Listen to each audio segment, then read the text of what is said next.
मित्रांनो, सह्याद्रीचे कडे, अंगावर रोमांच उभे करणारे वळणावळणाचे रस्ते आणि पावसाळ्यात ढगांच्या कुशीत हरवलेले डोंगर, हे सारं अनुभवायचं असेल तर घाटांशिवाय पर्याय नाही. पण तुम्हाला माहिती आहे का, महाराष्ट्रात असे काही घाट आहेत जे स्वित्झर्लंडपेक्षाही सुंदर दिसतात. आज आपण अशाच 10 घाटाची सफर करणार आहोत, जे पाहिल्यावर तुमचं मन अगदी प्रसन्न होईल, पण तिथल्या काही गोष्टी तुम्हाला थक्क करून सोडतील. यातला नंबर 1चा घाट तर असा आहे, जो पाहिल्यावर तुम्हाला वाटेल की तुम्ही स्वर्गातच आला आहात. चला तर मग व्हिडिओला सुरुवात करूया. वाईकडून आपण जेव्हा पाचगणीकडे निघतो तेव्हा जो घाट लागतो त्याला पसरणी घाट म्हणतात. हा घाट दिसायला जितका सुंदर आहे तितकाच तो फोटोग्राफीसाठी बेस्ट आहे. या घाटात चढताना तुमच्या डाव्या बाजूला वाई शहराचा आणि धोम धरणाचा जो व्ह्यू दिसतो ना, तो खरंच डोळ्याचे पारणे फेडणारा असतो. पसरणी घाट हा इतर घाटांच्या मानाने थोडा छोटा वाटला तर इथली वळणं खूप भारी आहेत.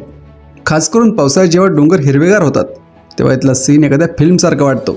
या घाटात खूप मोठे पॉईंट्स आहेत जिथे तुम्ही गाडी थांबून निसर्ग अनुभवू शकता. जर तुम्ही पाचगणी किंवा महाबळेश्वरला फिरायला जात असाल तर या घाटात नक्कीच थोडा वेळ थांबा.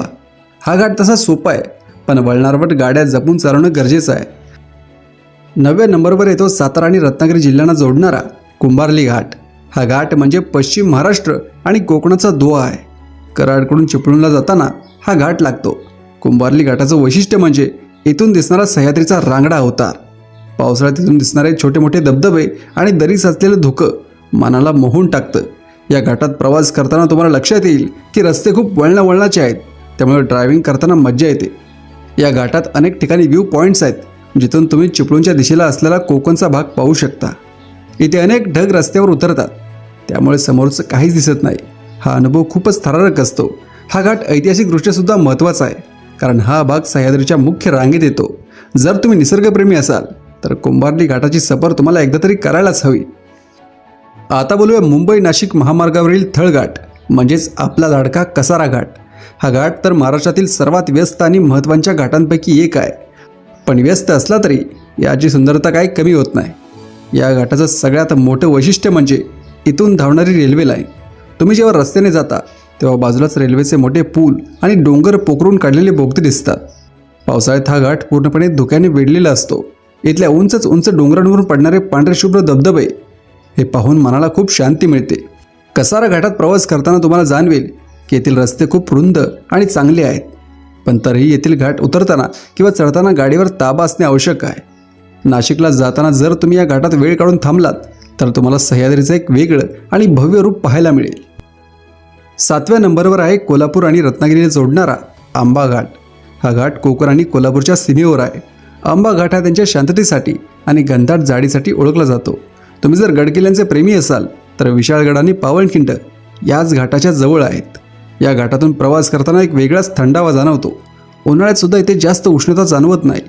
पावसाळ्यात तर इथलं सौंदर्य कैक पटीने वाढतं. रस्त्याच्या दोन्ही बाजूंना असलेली झाडी आणि मधूनच दिसणाऱ्या खोल दऱ्या, हे दृश्य खूपच भारी असतं. आंबा घाटात पर्यटकांची गर्दी नसते, त्यामुळे ज्यांना शांत ठिकाणी फिरायला आवडतं त्यांच्यासाठी हे बेस्ट ठिकाण आहे. रात्रीच्या वेळी या घाटातून प्रवास करणं थोडं थरारक असू शकतं, कारण इथे कधी जंगली प्राणीसुद्धा पाहायला मिळतात. 6व्या क्रमांकावर येतो महाराष्ट्रातील सर्वात लांब घाट, आंबेनळी घाट. हा घाट महाबळेश्वरला कोकणाशी जोडतो. या घाटाची लांबी सुमारे 40 किलोमीटर आहे आणि यात इतकी वळणं आहेत की तुम्हाला चक्कर येईल. पण या वळणांमध्येच खरं सौंदर्य दडलं आहे. या घाटातून जाताना तुम्हाला प्रसिद्ध प्रतापगड किल्ला स्पष्टपणे दिसतो. डोंगर दऱ्यांतून जाणारा हा रस्ता इतका उंचीवर आहे, कधी आपण ढगांच्या वर आहोत असा भास होतो. पावसाळ्यात तर या घाटात हजारो छोटे धबधबे प्रवाहित होतात.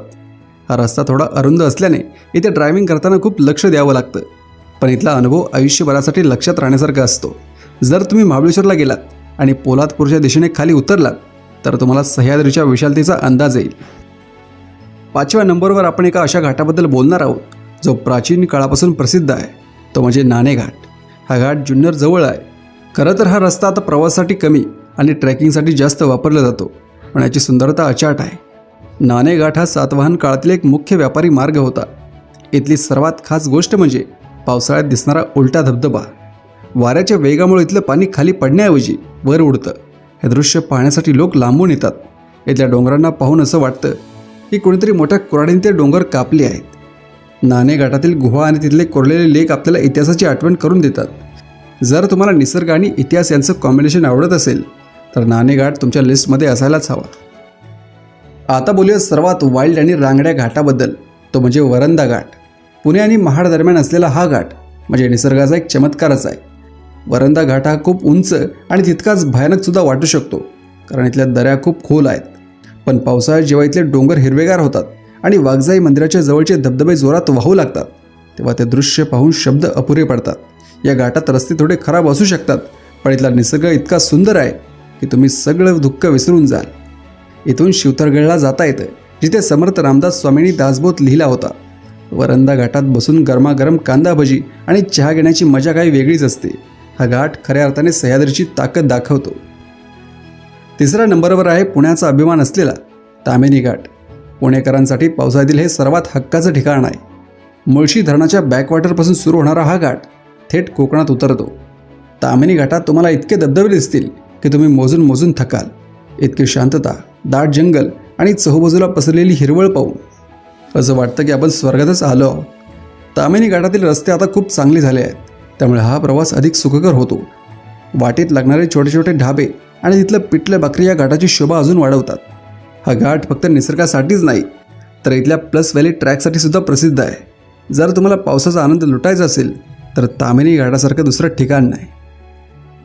दुसऱ्या नंबरवर आहे महाराष्ट्राचा फेवरेट माळशेज घाट. कल्याण नगर हायवेवर असलेला हा घाट पर्यटकांचा जीव की प्राण आहे. माळशेज घाटाचं मुख्य आकर्षण म्हणजे इथली थक्क करणारी उंची आणि डोंगर कड्यावरून कोसळणारे धबधबे. पावसाळ्यात तर इथे इतकं धुकं असतं की समोरचा रस्तासुद्धा दिसत नाही. इथे फ्लेमिंगो पक्षीसुद्धा स्थलांतर करून येतात, जे पाण्यासाठी गर्दी होते. घाटाच्या अगदी कडेला उभारलेले संरक्षण कठडे आणि त्यावरून ओसंडून वाहणारं पाणी अंगावर घेताना जो आनंद मिळतो तो कशातच नाही.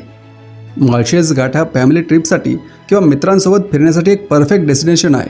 इथे गेल्यावर तुम्हाला सह्याद्रीच्या सौंदर्याची खरी ओळख पटेल. आणि आता पहिल्या नंबरवर आहे महाराष्ट्राची चेरापुंजी म्हणून ओळखला जाणारा आंबोली घाट.